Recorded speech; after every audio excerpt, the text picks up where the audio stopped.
은퇴를 앞둔 많은 분들이 가장 궁금해하는 질문이 있습니다. 노후에는 도대체 얼마가 있어야 살 수 있을까? 하지만 이 질문에 정답은 없습니다. 누군가에게는 월 200만 원으로도 충분한 삶이지만 다른 누군가에게는 400만 원이 있어도 불안합니다. 오늘은 63세에 은퇴한 한 남성의 이야기를 통해 그 현실적인 답을 함께 찾아보려 합니다. 그는 35년간 중소기업에서 근무했습니다. 평생 근면하게 일했고 대기업은 아니었지만 꾸준히 월급을 모아 2억 가까운 퇴직금을 받았습니다. 국민연금은 월 120만 원, 아내는 전업주부로 연금이 없습니다. 둘이 합친 총 은퇴 자산은 약 3억 원. 처음엔 이 정도면 남은 인생 충분하지 않을까 생각했습니다. 그런데 막상 회사를 그만두고 나니 숫자는 금세 현실감이 사라졌습니다. 퇴직 후 첫 해는 여유로웠습니다. 매일 아침 느긋하게 산책하고 아내와 함께 늦은 아침을 먹었습니다. 이제 진짜 쉰다는 기분에 해외여행도 다녀왔죠.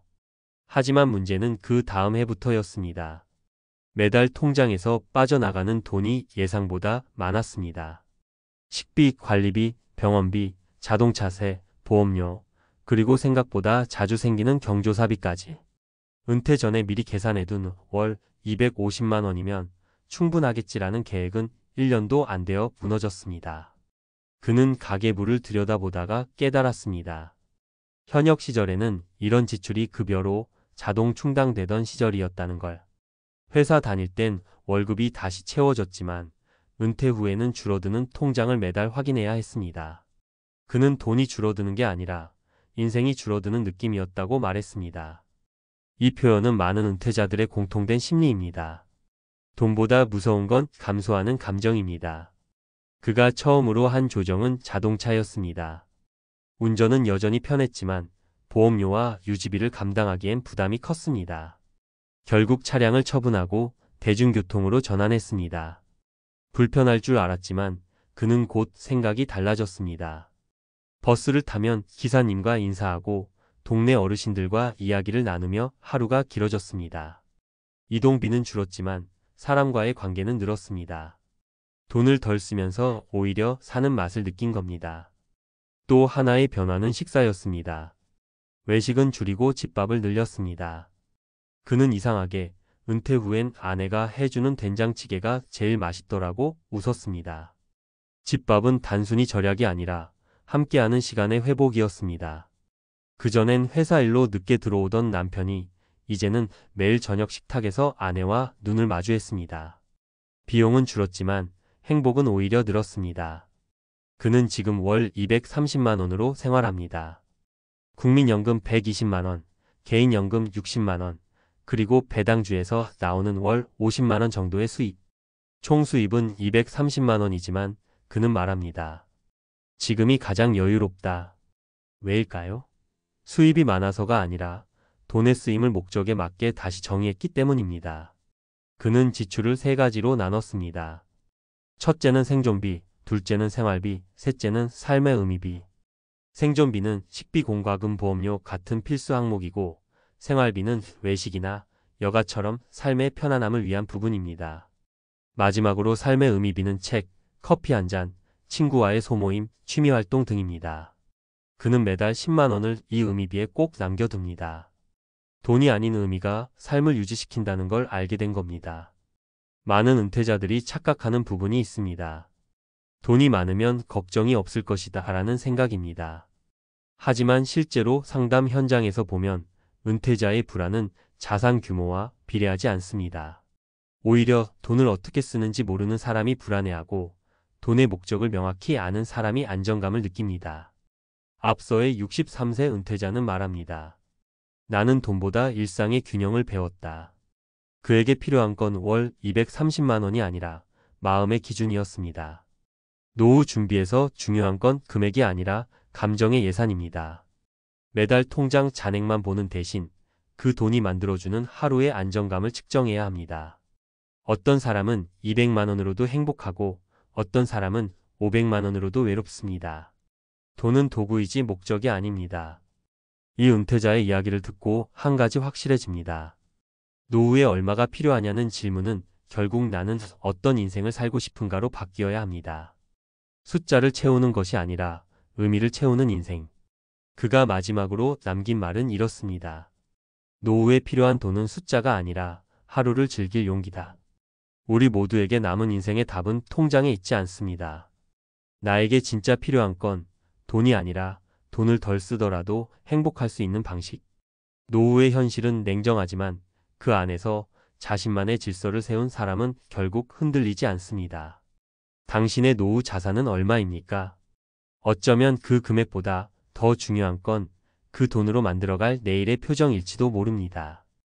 은퇴 후 삶을 준비하는 사람들에게 가장 어려운 질문은 노후에 얼마가 필요할까일 것이다. 숫자 하나로 정답을 말할 수 없다는 사실을 알면서도 사람들은 여전히 계산기를 두드린다. 통계청이 제시하는 평균 생활비나 방송에서 나오는 월 300만 원이면 충분하다는 말들은 그럴듯하게 들리지만 실제 은퇴자들의 삶은 그 평균의 틀 안에 들어가지 않는다. 오늘 이야기의 주인공은 63세에 은퇴한 전직 영업관리자다. 그는 평생을 회사와 함께했고 누구보다 성실하게 살았다. 그러나 은퇴 후 그가 마주한 현실은 단순한 숫자 계산으로는 설명되지 않았다. 그는 스스로 이렇게 말한다. 노후에는 돈보다 마음의 기준이 더 중요하다는 걸 알았습니다. 그는 35년을 일하고 퇴직금 2억 5천만 원을 받았다. 국민연금은 월 120만 원, 부부 합산으로 보면 150만 원 수준이었다. 그는 퇴직 전에는 월 400만 원 정도의 소비를 유지하며 은퇴하면 절반으로 줄이면 되겠지라고 생각했다. 하지만 은퇴 후 첫 해 가계부에 찍힌 총 지출은 380만 원이었다. 어디서 그렇게 나갔는지 계산해보니 식비, 관리비, 의료비, 경조사비, 그리고 생각보다 자주 생기는 소소한 지출들이 대부분이었다. 직장 다닐 때는 그 모든 게 자동으로 처리되던 일상이었지만 은퇴 후에는 매달 빠져나가는 숫자 하나하나가 실감났다. 그는 매달 통장을 보며 스스로에게 물었다. 나는 지금 돈을 쓰는 건가 아니면 시간을 사는 건가? 은퇴 후 가장 먼저 체감된 건 외로움이었다. 출근이 없다는 건 자유였지만 동시에 소속이 사라졌다는 뜻이었다. 매일 아침 눈을 뜨면 세상이 조용했다. 일주일 중 누군가에게 연락이 오는 날은 이틀뿐이었다. 그가 가장 그리워했던 건 회식 자리의 소음이 아니라 누군가 자신을 부장님이라고 불러주던 그 호칭이었다. 그는 은퇴 후 첫 6개월 동안 하루 3번 이상 시계를 봤다. 시간이 흐르지 않는 것 같았기 때문이다. 이런 심리적 공백은 돈으로 채워지지 않았다.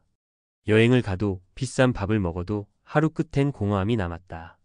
그는 어느 날 아내와 다투고 나서 깨달았다. 내가 집에 있는 게 그녀에게는 안정이 아니라 부담일 수도 있겠구나. 퇴직 후 남편이 하루 종일 집에 있으면 아내의 일상도 흔들린다. 그는 그날 이후 동네 도서관으로 출근하기 시작했다. 무료 신문을 읽고 커피 한 잔을 마시며 다른 사람들의 일상을 구경했다. 그렇게 하루를 보내는 동안 그는 조금씩 균형을 되찾았다. 그리고 가계부에도 변화가 생겼다. 외식비가 줄고 식료품비가 늘었지만 그 안엔 가정의 리듬이 생겼다. 돈을 아끼는 게 아니라 돈이 쓰이는 곳을 다시 정리한 것이다. 그는 은퇴 2년 차에 들어서며 작은 목표를 세웠다. 매달 10만 원은 의미비로 쓰자는 것. 친구와의 점심, 책 한 권, 전시회 한 번. 그 돈은 단순한 소비가 아니라 자신을 유지하는 에너지였다. 그는 돈은 줄어들어도 내 안의 온도는 유지돼야 한다고 말했다. 실제로 이런 의미비를 정한 후 그는 불안이 줄었다고 했다. 왜냐하면 자신이 돈을 통제하고 있다는 감각이 생겼기 때문이다. 심리적으로 가장 위험한 건 통제감의 상실이다. 수입이 줄어드는 건 견딜 수 있지만 통제력을 잃는 건 견디기 어렵다. 그래서 그는 지출표에 금액 대신 의미를 적기 시작했다. 건강을 위한 지출, 관계를 위한 지출, 자기 위로를 위한 지출. 그렇게 돈은 단순한 숫자에서 삶의 언어로 바뀌었다. 의료비는 예측하지 못한 변수였다. 60대 이후 건강 문제는 피할 수 없는 현실이었다. 병원비가 늘어날수록 그는 돈은 결국 몸을 위해 쓰게 되어 있다는 사실을 실감했다. 그는 스스로의 건강 루틴을 만들었다. 매일 오전 9시 산책, 오후에는 스트레칭과 가벼운 근력 운동. 병원비를 줄이기 위한 절약이 아니라 자신에게 투자하는 방식이었다. 그렇게 일상이 리듬을 찾자 그의 얼굴에도 여유가 생겼다. 그는 은퇴 전에는 늘 돈이 모자라다고 느꼈지만 은퇴 후에는 돈이 충분하다고 느끼기 시작했다. 이유는 간단했다. 돈의 사용처가 자신에게 맞게 줄었기 때문이다. 그는 이렇게 말했다. 나는 이제 더 벌 필요가 없습니다. 다만 덜 불안하면 됩니다. 이 말은 단순하지만 수많은 은퇴자들이 공감하는 문장이다.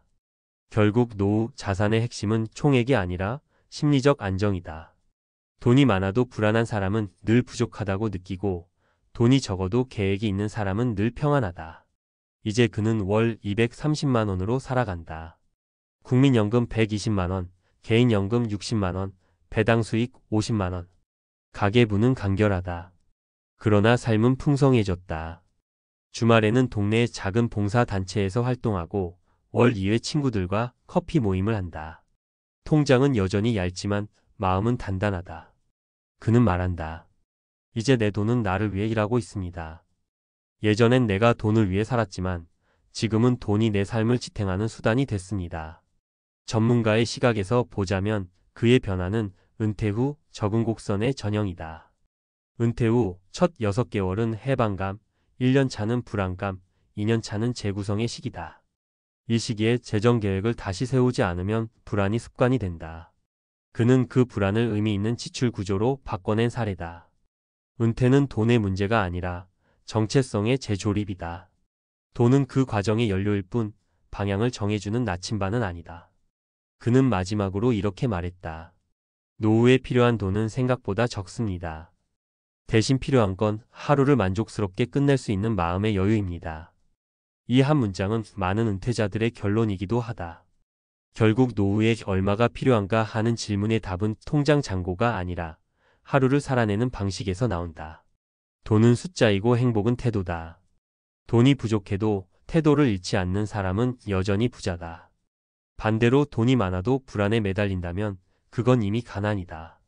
지금 이 순간 당신의 노후는 숫자로 계산되고 있는가 아니면 마음으로 설계되고 있는가.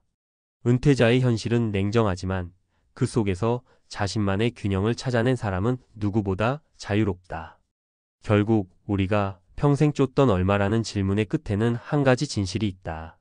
진짜 필요한 건 돈이 아니라 돈이 없어도 흔들리지 않을 삶의 기준이다. 그리고 그 기준은 오늘의 선택, 오늘의 한 끼, 오늘의 한마디에서 만들어진다.